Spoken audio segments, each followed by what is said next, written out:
Welcome to Straight Up Dog Talk, a new kind of podcast where no topic is off limits. We're bringing in experts and owners to have the conversations we should be having as a dog community.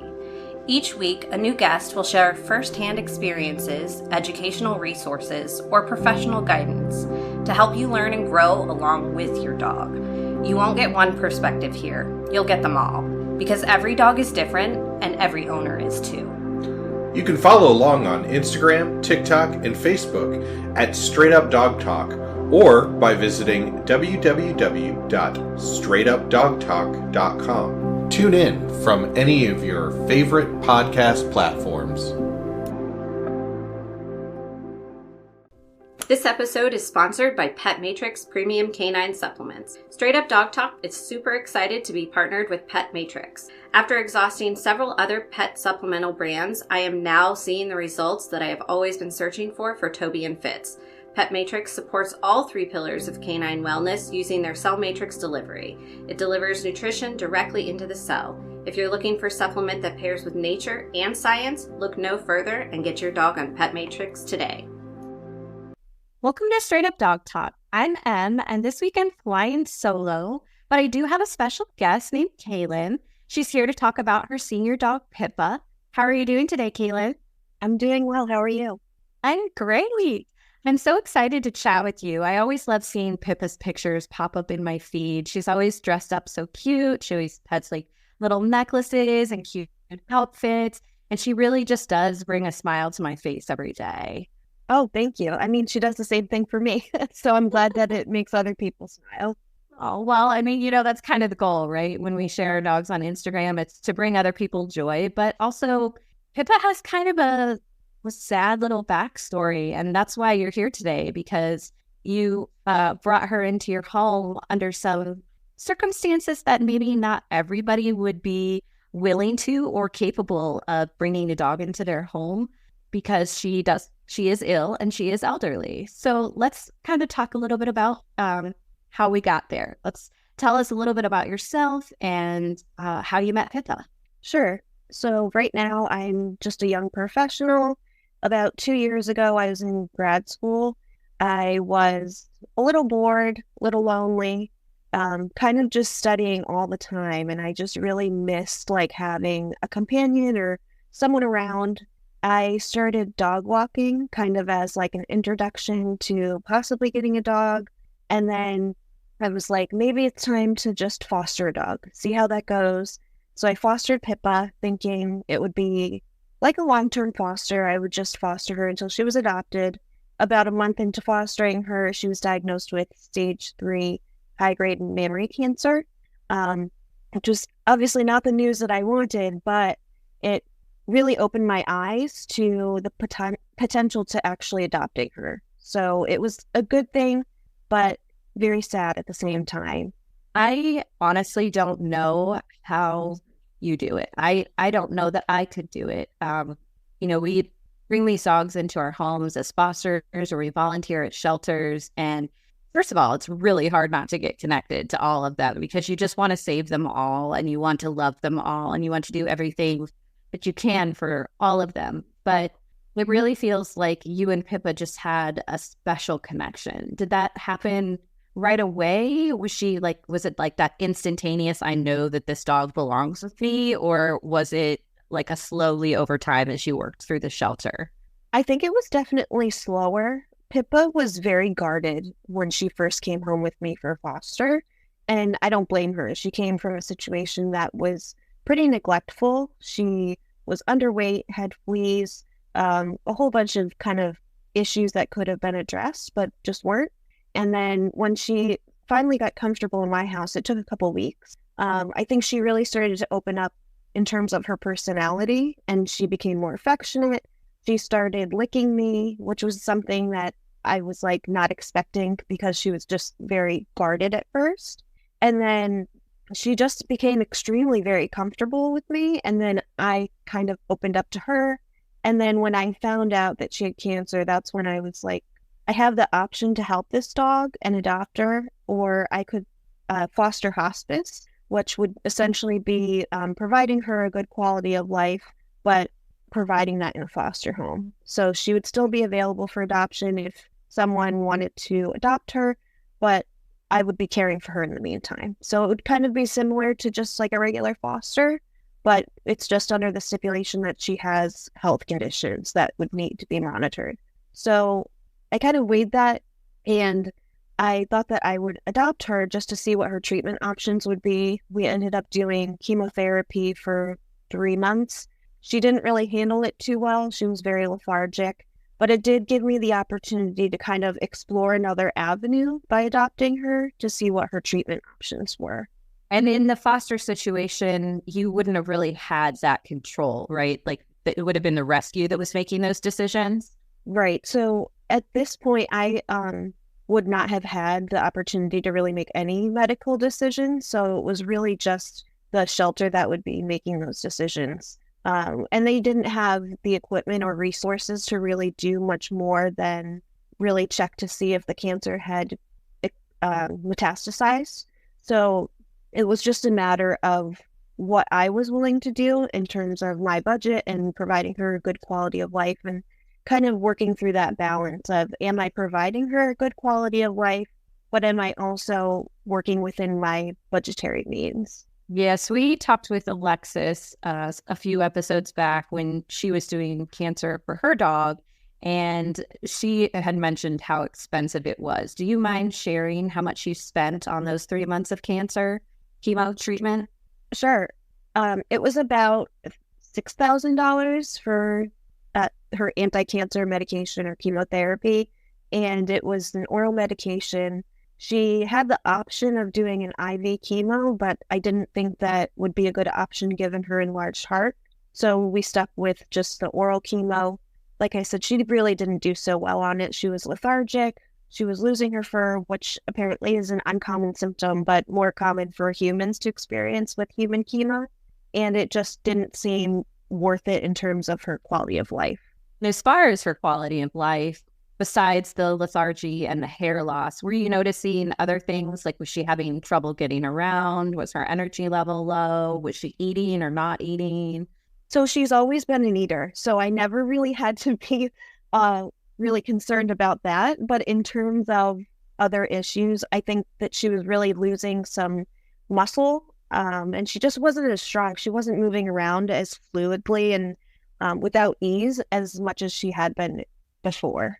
So you decided to make the decision to take her off of chemo, and that's a really difficult decision to make. I mean, like you said, quality of life versus, length are two very difficult things to balance, because you want to make sure that she's going to live a good life and be comfortable, but you don't want to make her live a longer life and be uncomfortable. So it's a very fine line between the two. So what was it that made you really decide, this is the way I'm going, we're done with the chemo? I think it was when one of my friends said, "Hey, Pippa looks pretty naked, like bare, hairless. Is she okay?" And I knew that maybe there would be some symptoms from the chemotherapy. But then when I did some research, I found out that dogs can have a very uncommon symptom of losing their fur or hair. So I kind of did a little more investigating in that. And then I also kind of noted, I had a journal. I noted all of her symptoms on an ongoing basis to see if anything was increasing or if she was losing interest in things. And over time, I noticed there was a pattern where it really didn't look that great in terms of her quality of life. She really wasn't living a fulfilling life at that time because she was so tired and she just couldn't really get around as well. So that's when I really made the decision, I don't think this is really the best move for Pippa, but by taking her off of chemotherapy, it gave me an opportunity to kind of see what she was at a baseline level without any treatment. And ever since, she's been pretty good. What was her original prognosis? When you adopted her, you knew she had cancer. She was already a senior pet. You kind of knew this was a limited time frame with or without treatment. So you started treatment thinking she had how much time? So I started treatment thinking that she had 6 to 8 months to live. The timeline is a little extended because when she was diagnosed in March of 2022. They gave her 6 to 8 months to live. And then she didn't start chemotherapy until September. So that was already kind of bumping right up against that 6 to 8 months, or very close to it. And then by the time I took her to the oncologist said, given the type of cancer that she has, she would only have about a month to live. And it's been significantly longer than that. Yeah, because you said 2022 and it's 2024. So, I mean, you're looking at basically 2 years now. And that's always incredible to me, because that's the thing about medical conditions is sometimes it's just the best guess. You don't really know how something is going to go. You don't know how quickly it's going to metastasize or develop or expand throughout the body.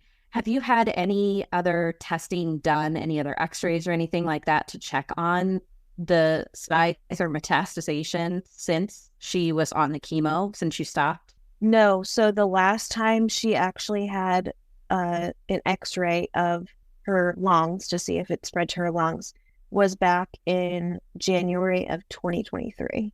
So exactly a year. Wow. And so her quality of life, though, is completely different now. She's not hairless anymore, I'm guessing, by all of the pictures I see of her on social media, but also she always seems to be in very good spirits. Yes, definitely. She's a very happy, spunky senior dog. She's running around. She gets the zoomies whenever we go to my mom's house in Connecticut. She loves stairs, so she will run up and down the stairs. It's the funniest thing. She still has some coat issues just because she was recently diagnosed with Cushing's disease, but that's kind of a separate issue. Otherwise, she lives a great life. Do you have any specific dietary related or health related supplements, routines that you guys follow at all, or do you just pick something and stick with it? So we have had multiple different routines for supplements. I've been experimenting with a whole bunch of things. I think the two staples are fatty acids, so omega-3, and her Desiquin for her joints. She was diagnosed with arthritis when she arrived at the shelter, so I just wanted to make sure that never lapsed in terms of a supplement or any support. And I think that the Desiquin has really helped her a lot. I have been looking into just a multivitamin for seniors, and she's on a Pet Honesty multivitamin that she really likes. But that's really all she's on for medication right now. In terms of her health, she was recently diagnosed with Cushing's disease, so she will start medication for that. And we're kind of working with her vet team to figure out what medication that would be and what monitoring plan we would be following. Have you been going to the same vet this entire time, or have you kind of jumped around because you needed specialists? So we've jumped around a little bit in terms of specialists, but her regular vet is one that we started going to right after I adopted her. So she has been fully aware of her health and in the conversations with what medications Pippa should be taking versus some options in terms of either pain. She did have some skin infection, so she's been involved in that. And she's had issues with UTIs, so she has been involved in that as well. But she has been very helpful. She was going to the actual shelter vet for a while, but then once she was adopted, I started going to her regular vet, which is actually in her neighborhood. It works out very well. That's always nice when the vet is close.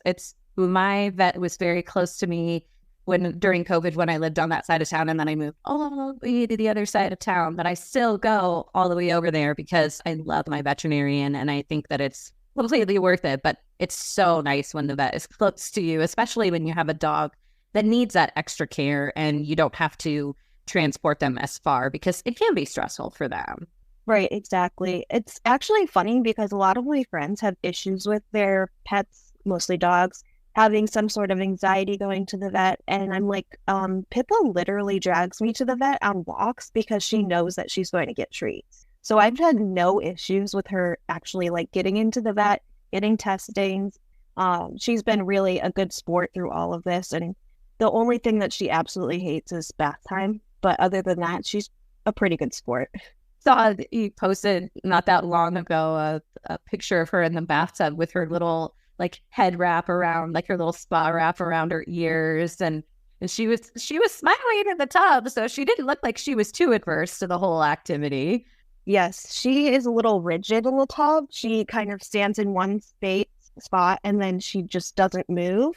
But I put a headband on her because she's prone to ear infections and I don't want water to get in her ears. But it is a really cute fashion statement too. It is a really cute fashion statement, but you're right. It is an excellent way to help keep those ears dry. I mean, there's plenty of breeds out there that could probably benefit from having that little head wrap to put around their ears. Fitz used to get ear infections, especially in the winter when his feet gets dry and he like chews on his feet and then he scratches his ear and he gets all that slobber in his ear and then he gives himself an ear infection. So I could see where, having something like that during the winter, but I wouldn't want it to be on his head all the time, although it is very cute.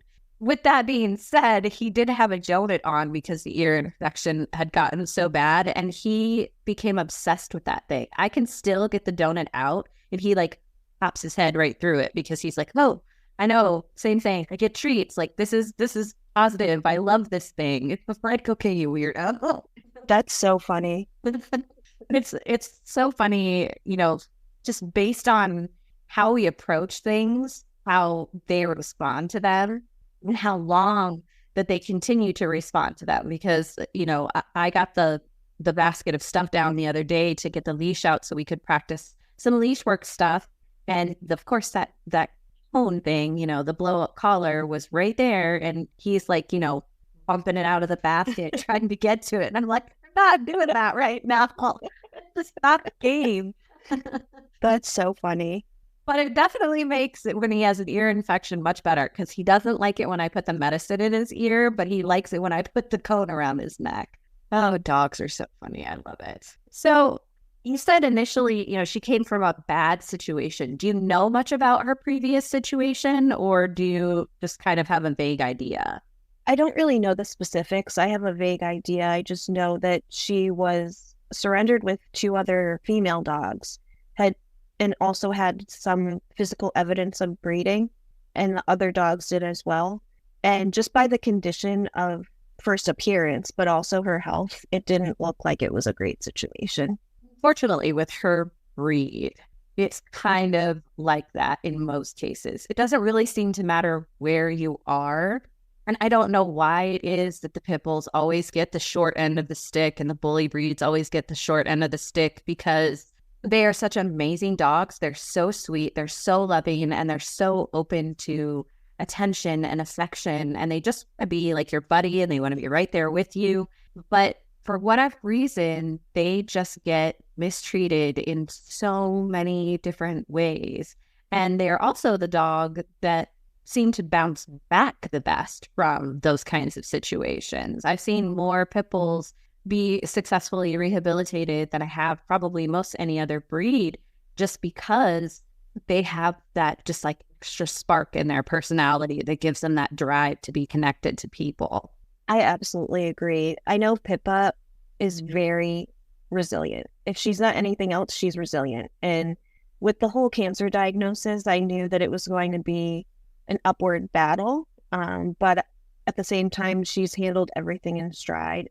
She is still here. So that's just proof that she is just a fighter.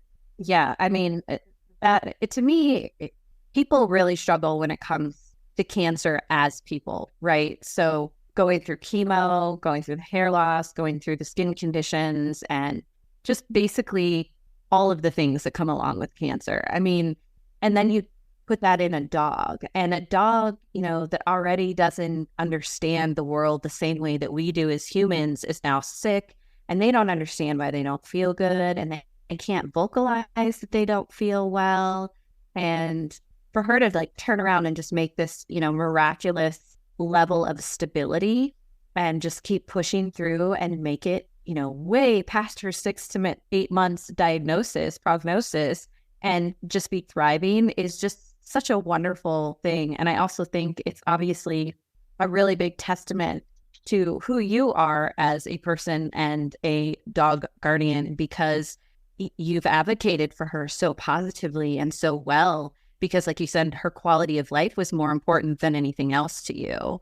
And I just really think that that is just such an incredible thing and such a wonderful gift that you gave her. Oh, thank you so much. I mean, she is just my little bestie.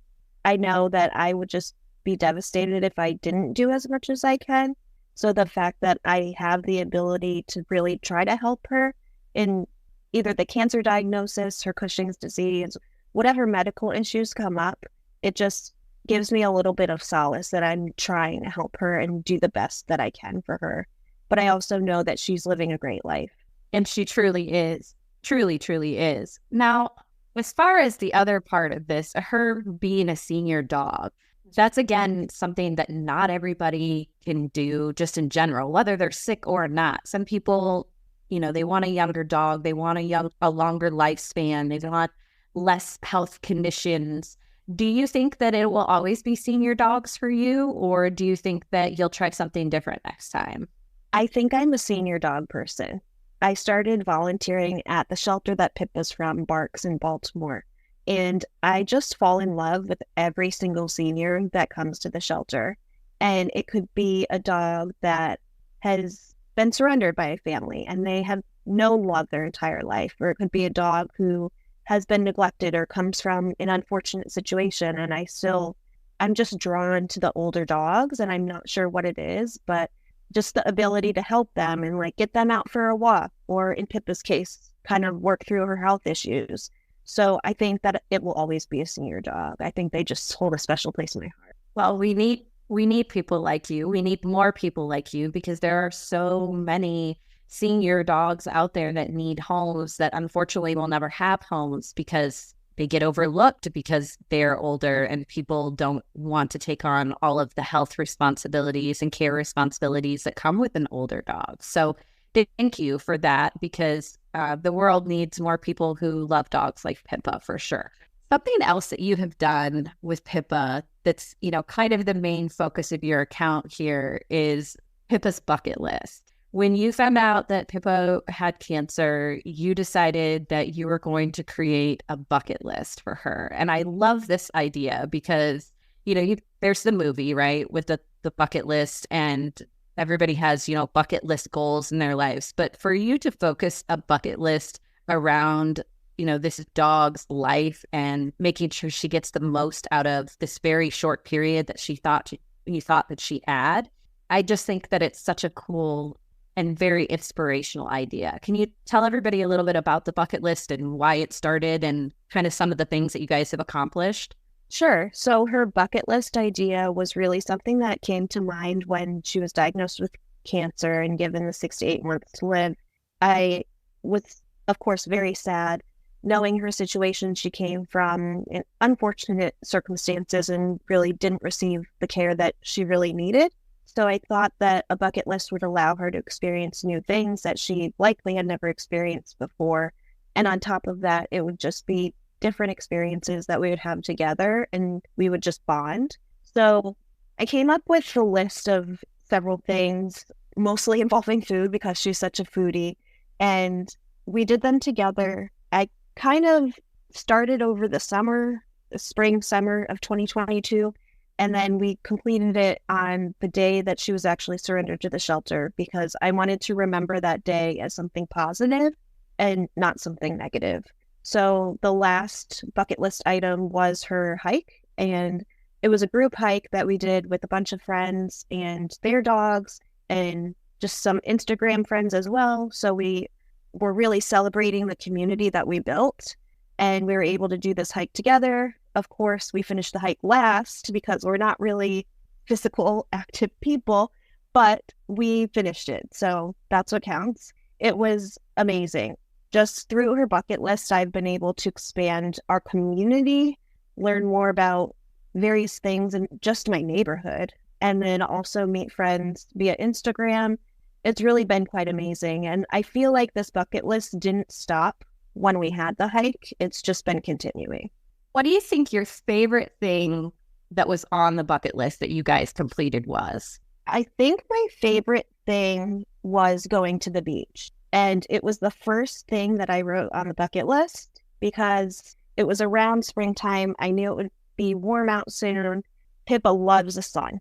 We'll sunbathe for hours. and she will just bake in the sun. It's one of her favorite things to do. So I was like, oh, she would love the beach. But I also know that she doesn't like water. So it was kind of that, is she really going to like the beach because she gets to be in the sand and be in the sun? But is she going to be afraid or something of the water? So I took her to a dog beach in Annapolis, Maryland, and it was the funniest thing. She was running laps across the beach because she was just so happy. She was like a full smile, full pity smile, drooling everywhere. And every time a wave came in, she got scared and she would just like back up. It was the funniest thing, but she had so much fun on the beach. And there were a couple dogs there too, and she made friends. It was just a really awesome bucket list item. That sounds like a lot of fun. My first dog, Cajun, I lived in Orlando when I got him as a puppy, and I used to take him to the beach in Tampa because they didn't not allow you to have dogs on the beach way back then. I don't know if those rules are the same or not anymore. So maybe check before you take your dog to the beach in Tampa. But I would take Cajun, and he loved it. He was not afraid of the water. He would just charge into it. And then later on, we had a pool in the backyard, and he would lay on the ledge and just sunbathe in the ledge. But it had a fountain. And if you would turn the fountain on, it would, like shoot really high up, and you could turn it up really high, and it would shoot like 10 feet in the air. And he would put his mouth over the fountain and like wrestle the water down back into the pool. It was one of my favorite things. He was so funny. That's amazing. It was really fun to watch. Unfortunately, I don't have any video footage of that. It was all lost, unfortunately, due to a computer situation. So, but I do remember it, and I always laugh about it when I think about it because it just is one of those things that just made him him. Right.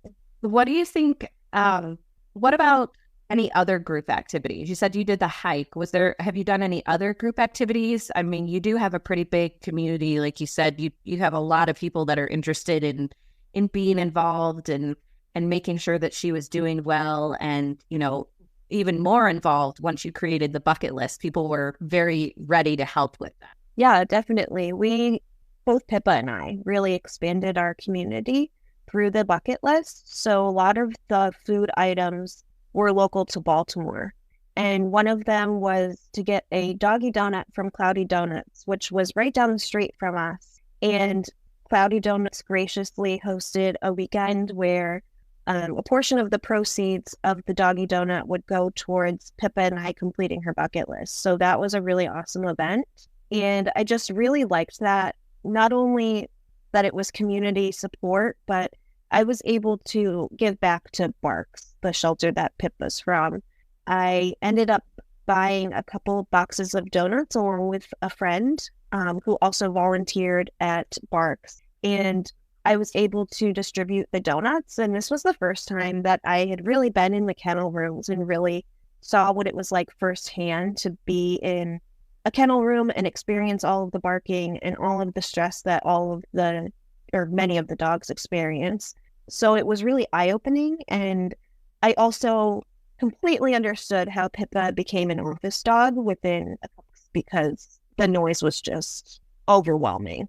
When you say office dog, can you explain what that means for the listeners? Because I know that every shelter is different, and kennels, obviously, we all know, if you've been to a shelter, that it's a long room with concrete walls or, some kind of brick or concrete walls that separate each little kennel area with metal gate fences and just dogs in every one.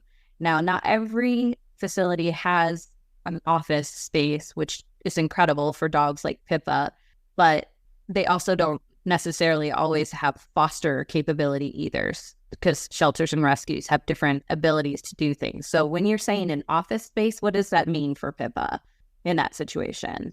So about maybe a third of Barks Animal Shelter in Baltimore has office space for staff members. And a lot of times these staff members are assisting either with events or planning communications that go out to the public, sometimes philanthropy. So these individuals have most times separate offices, or there's a cubicle section as well.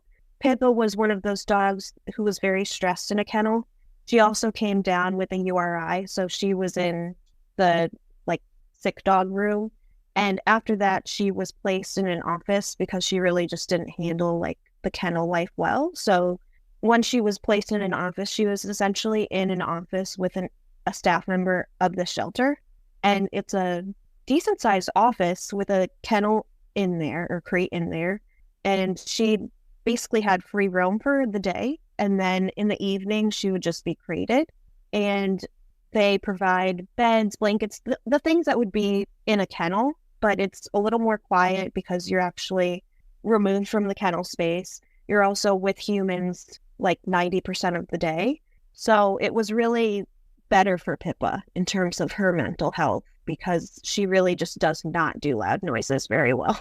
How does Pippa do with other dogs? Because I know that being in those, rescue kennel situations can be really stressful for some dogs. And some dogs come out of that almost irreparably. Like they don't ever readjust to the overstimulation or the reactivity to other dogs. So how does Pippa do with other dogs? So overall, Pippa's very dog selective.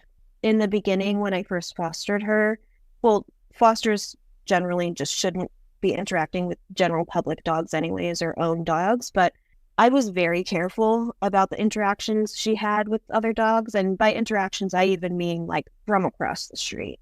So whenever she saw another dog, she would be very tense. Her tail would just go straight up and it would be rigid. And she would start barking and lunging. And then over time, as she became comfortable and more confident and secure in my house, she really opened up more and she became a lot more non-reactive towards dogs. So it wasn't that she needed to vocalize her frustration or redirect her frustration. She was able to really harness that and look at a dog and just revert back to whatever we were doing. So she's been a lot better. I would say that 99% of the time she can coexist with the dog, but that 1%, she decides she does not like a dog and she's just going to bark her face off. I think that's our biggest struggle is we're getting a lot better about the dogs in the other yards. Like we that are close to us. It's like, oh, like they're there again, and he'll kind of ignore them. It's the dogs that walk by the window that he's like, no, I am not having those dogs. I don't know those dogs. I don't see those dogs every day. And he's always got something to say when they walk by. Right. Pippa's very similar. Even if she sees a dog through the window, she is skeptical. But then if she hears the dog and sees the dog, she's like, nope, not dealing with this. And she will just lose her mind, which honestly, I don't blame her because there are some dogs in my neighborhood that just go nuts and will bark like blocks on end, which is pretty frustrating even for a human.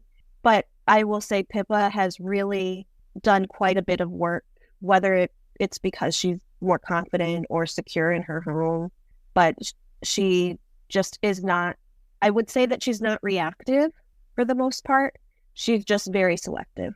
Well, and I think after everything that she's been through, that she kind of has a right to be selective between, having a potentially not great situation prior to, obviously some, unnecessary breeding issues that happened with her.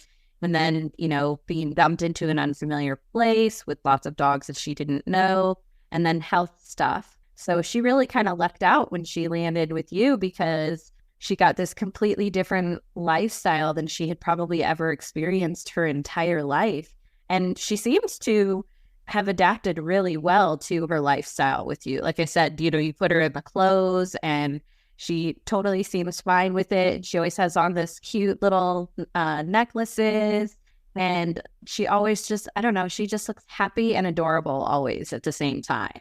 Oh, thank you. It's funny because one of the rescue pleas when she was in the shelter said that she would be a great, dress up playmate, which is so funny because that's exactly what she is now. And she loves it. And she really tolerates it. I don't think that if she really didn't like it, she would tell me in a way where she would either shake it off or walk away. And she really doesn't do that. If she did that, I wouldn't put her in clothes or headbands or things like that. Did she have a favorite outfit, or do you have a favorite outfit that's one that you put on her the most? I just really love her pajamas. She has Pitty Clothing Company and Tooth and Honey pajamas, and they just look adorable on her. It's like a little onesie, and she looks like a little baby, like a 12-year-old baby, and I love it. I think the pajamas are probably some of the best ones. There's another account, which is Follow the Pity, and she puts the overalls on him, and that just, those kill me every single time. The dogs and clothes is probably one of my favorite things. And Fitz is just like, he's the exact opposite. He's like, get that away from me. Toby will tolerate it for like a little bit if he's cold, but then I'll be walking through the house and his sweater will randomly be just discarded somewhere because he decided he was done with it. That's so funny. I love Farmer Polo. Like, I want to meet Farmer Polo so bad. And I was probably a little bored one night, and I did an edit of Farmer Polo and Pippa in her grandma Halloween costume because it looked like the Farmer's Almanac couple. And I sent it to Molly, and I was like, you have to post this or something. This is too funny. Oh my gosh, that is so funny. And that photo that you're talking about, which of course I can't remember the name, it's a Grant Wood photo, was like, he's from Iowa, and that's where I live. So that's like, you know, something that's all over the place here. So when you said that, I was like, oh, I know exactly what she's talking about. It's a very distinct photo. That would have been hilarious. I would love to see that picture now. I feel like I'm happy to see her in this like little old lady situation with Farmer Polo. That's so great. Molly just cracks me up too. She's obviously on an earlier episode, and we love Polo and his story too. What do you think your best advice that you could give to somebody who is thinking about either volunteering or fostering or even adopting a senior pet is? I think my best advice would be to keep an open mind. So in terms of that, like volunteering, you just want to be open to new experiences. With my volunteering history at Barks, I've really only been volunteering for a year, but I started fostering a year prior. So when I started volunteering, it was with the intention that I would be giving back to the dogs at the shelter to try to provide them with the same care that Pippa received. And it's been so rewarding. And as a result of dog walking, I've also been involved in the communications department, helping with social media for the shelter, and also helping with fosters. So following up with fosters on information and for the website, and also updated photos to put on the website so that potential adopters who are scrolling through the website are drawn to a photo and they start looking at the description and everything, and all of the facts are updated. So I think by keeping an open mind when volunteering, it's a good way to really explore what you like and what maybe you can help with and what you're interested in. And then in terms of having a senior animal, I think especially with Pippa, it's really difficult when something medically comes up. It's just kind of tough to deal with those issues, but that kind of goes hand in hand with having a senior dog. Not every dog is going to be healthy, and even a healthy dog could develop some sort of illness. So just keeping an open mind and knowing that having a good, reliable vet team is really important, and also reaching out to specialty vets is really important. I've had multiple appointments with her oncologist and her internal medicine vet just on the issues that she's experiencing health-wise. And I think just keeping those open lines of communication has been really helpful, to also loop in her regular vet that is based in our neighborhood. So just really making sure that you're open to all options, but you're keeping communication wide open. I think that's excellent advice. Yeah, you do really have to be flexible and kind of willing to go with the flow of things. And like you said, making sure that her quality of life is first over all things. What do you think the most difficult part about the whole situation with Pippa has been? Like from start to current, what has been the most difficult part of all of it? I think the most difficult part was knowing that she is going to pass at some point, and we're not there yet, but it's just always in the back of my mind. I'm always thinking, like, with developing health issues, is this the health issue that's going to lead to her passing? Or is she going to suddenly experience some very uncomfortable symptoms or not be able to move around as well, so have mobility issues? And is that going to cause her pain? So I'm always thinking of her potentially passing, but also balancing that with what is she feeling, or what do I suspect she's feeling right now? Is she comfortable? And just, that's a really hard thing to do with an animal who you can't really communicate with verbally. So a lot of it is just based off of observations, and I've been trying to be a little more astute to changes and just really notating that. But it's definitely something that I think about regularly, is one, her quality of life, but two, that she is going to pass at some point, and that's going to be a really difficult time for me, but I need to just brace myself for when that comes. How do you reconcile with that? I mean, I think that would be the hardest part for me, is just the not knowing, but the not knowing when, but the not knowing that it's imminent. Like, originally you had 6 to 8 months and it's been 2 years. So obviously you've gotten a lot more than you expected, which is always a gift. And you guys have clearly adapted and latched on to and love each other very, very much. How do you deal with only knowing, like, she has, this little bit of time versus, you had her from a puppy and you had her for many, many years? I think it's just kind of coinciding with my idea for the bucket list, just making sure that we're experiencing everything and living in the moment, cherishing every moment we have together and cherishing the time that we have together. So when that time does come, I'm not looking back and saying, wow, I really regret not doing XYZ with her. I think that by being open to new opportunities and new experiences with Pippa, I really have been able to not only provide a fulfilling life for her, but really enrich my own life and experience other things that I might not have been able to do without her. Love that it made a positive impact on both of your lives. Like, it wasn't just her life that was made better, your life that was made better. That's Fitz. He says hi. It made everybody's life, you gave each other kind of like this second chance, maybe to re-explore who you were as a person, but also for her to rediscover the world in a new way completely from what she had previously been used to, which is, just, it's such a beautiful thing. And again, thank you for doing what you have done for her, because like I said, there are not a lot of people that will give those older dogs a second chance. And I think that you have given her a beautiful life. And I truly do enjoy watching her activities and seeing her happy little face in my feed. Before we wrap up for today, can you tell us just some fun little quirky things about Pippa, like things that you don't necessarily maybe post, her favorite treats, some silly little things that she maybe does just during the day, anything like that? Sure. So Pippa, like I said, maybe a few times now, is a foodie, and her favorite food is carrots, along with the pup cups. Obviously, she loves pup cups, but in terms of actual food, she loves carrots, and a lot of times I'll dice them up and throw them, and she'll catch them, and it's the cutest little thing because she has like 5 teeth, so a lot of her other teeth are worn down, so she's just like chomping for like minutes on end, and it's the cutest thing. She is just a spunky senior dog.